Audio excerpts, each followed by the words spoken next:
You know, one of the things that being online allows you to do is to experiment with different identities that are disposable, and that are virtual. And then I also thought that to the degree that childhood is being extended and maybe interfered with, especially at the early stages when pretend play should be occurring and there's so much screen time, that experimentation with identity, which is a form of play, might be being extended out into adolescence and further on. So you get virtualization and the extension of fantasy play.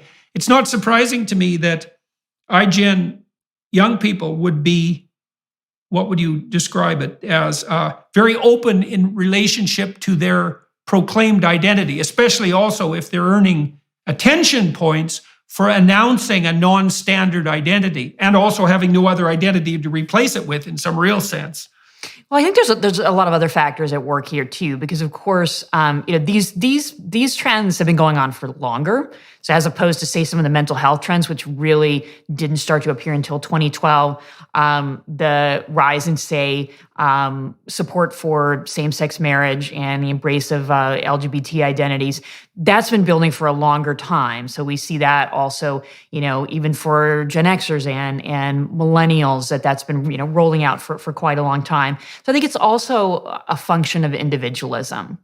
And that was a major theme in Generation Me, my book on the millennials, and it still is a different flavor for iGEN or Gen Z, but it's absolutely still present, that we have the growth in North American culture that's always been individualistic, but has become much more so, especially since the late 1960s. So more focus on the self, less focus on social rules. And what you get with individualism is the acceptance of difference and that people will be who they are. And so that, I think, that's also a natural consequence of more individualism, that you will get more acceptance of different sexual orientations. Right. Well, it's a strange individualism, though, because it's based, again, on what you might describe as maximization of short-term identity. It's sort of the claim is, I can be whoever I want, and all social regulation of that is nothing but an imposition, which is really not true at all, because most of the time, following social principles allows you to form relationships with other people and opens up horizons of opportunity to you. That's the benefit of sacrificing not exactly individuality, but short-term individual whim. And it's something that children learn as they mature, right? They can't get everything they want right now, but the payoff for that is that they can get along with other people and that things work better over the long run. And that I would say, understanding that and then abiding by that principle of medium to long-term well-being is something like maturation. And this individualism that you're describing isn't really, I don't think it's not an enlightened individualism, because it's too short term.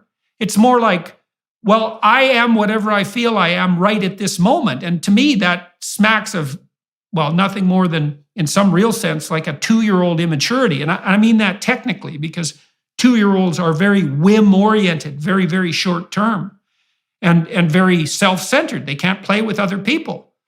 And so you have the dissolution of identity, right? There's no community, no real community, not in terms of community organization, but also not in terms of real face-to-face friendships and interactions. There's no participation in religious enterprises. There's no real reading about political or philosophical matters. There's a decline in spirituality. So there's a real collapse of sophisticated identity. And all of this, well, the sexualization of identity seems to me to be, in some sense, what would you say, a replacement for that, or a reaction to that.